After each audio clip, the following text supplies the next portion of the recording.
Saudara-saudara sekalian, kita patut bersyukur bahwa dalam beberapa dasawarsa ini negara kita terhindar dari konflik bersenjata dengan negara asing. Ini berkat kepemimpinan dan kenegarawanan pemimpin-pemimpin kita. Untuk itu, saya ucapkan terima kasih dan saya mengajak kita semua mengucapkan terima kasih kepada semua pemimpin dan presiden kita terdahulu.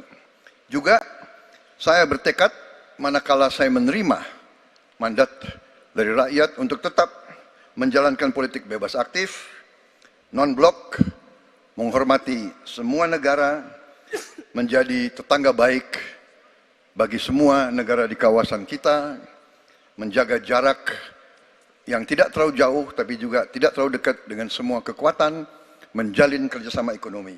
Saya juga ucapkan terima kasih dan mengajak semuanya mengucapkan terima kasih kepada seluruh prajurit TNI dan Polri dan ASN di seluruh Indonesia yang telah bekerja keras untuk menjaga kita sehingga kita seperti sekarang siap untuk tinggal landas, siap untuk bangkit menjadi negara maju.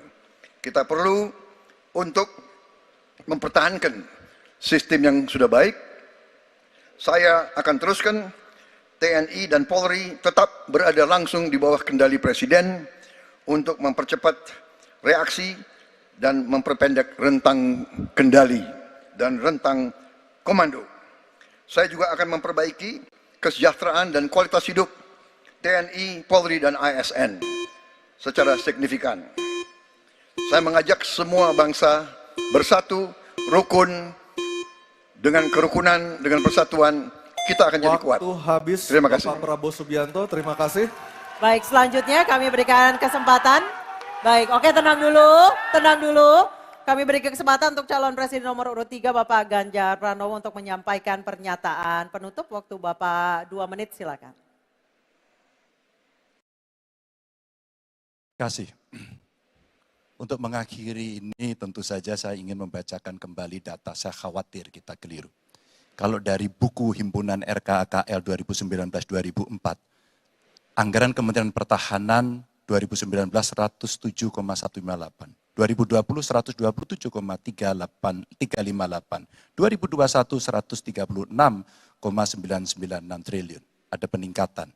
Maksud saya agar kita tidak keliru pada soal data. Dan capaian IMF kita, dari data lakibnya Kemenko Polhukam yang dipublish secara terbuka, karena kami tidak bisa mendapatkan data dari Kemenhan secara terbuka, maka minimum essential force kita memang kemungkinan akan berat untuk bisa terpenuhi.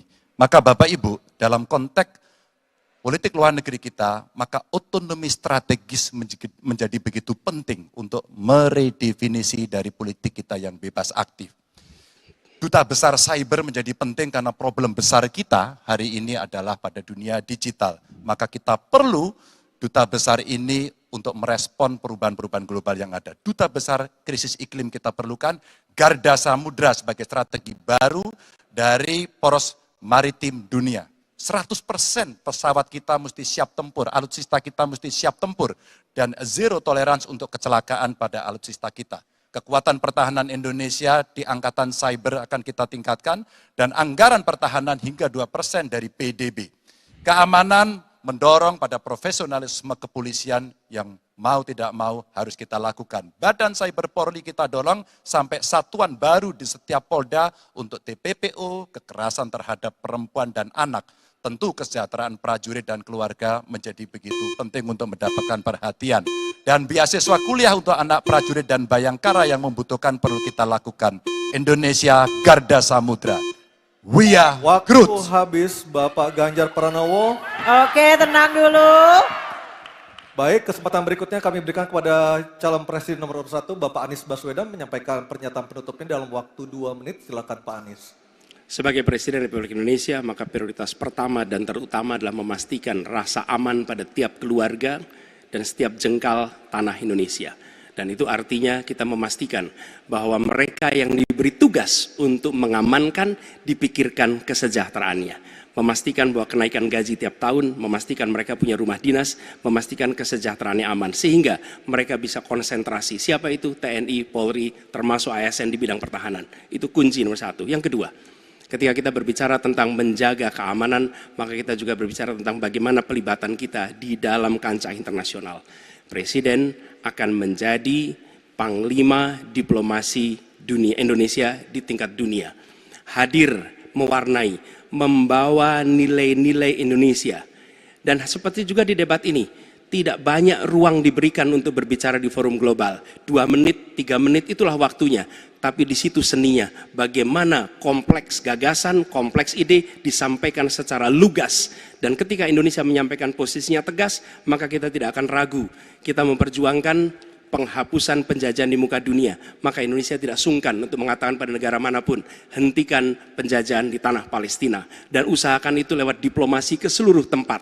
Bukan cuma sekedar statement dari Menteri Luar Negeri, tapi serius menjajaki seluruh kekuatan. Kita menginginkan Indonesia kembali menjadi kekuatan yang disegani. Dan mulainya dari mana? Dari pemimpin yang menjunjung tinggi etika, pemimpin yang menjunjung tinggi ilmu pengetahuan, pemimpin yang terbuka atas gagasan mempertahankan Indonesia atas ancaman-ancaman baru. Dan itu artinya kita hadir di berbagai wilayah di dalam pertemuan-pertemuan global membawa aspirasi Indonesia. Kita kirim pesan, we will no longer absence. Indonesia will be presence and Indonesia will color the world. Indonesia absence no more, respected Waktunya forever. habis. Pak Anies.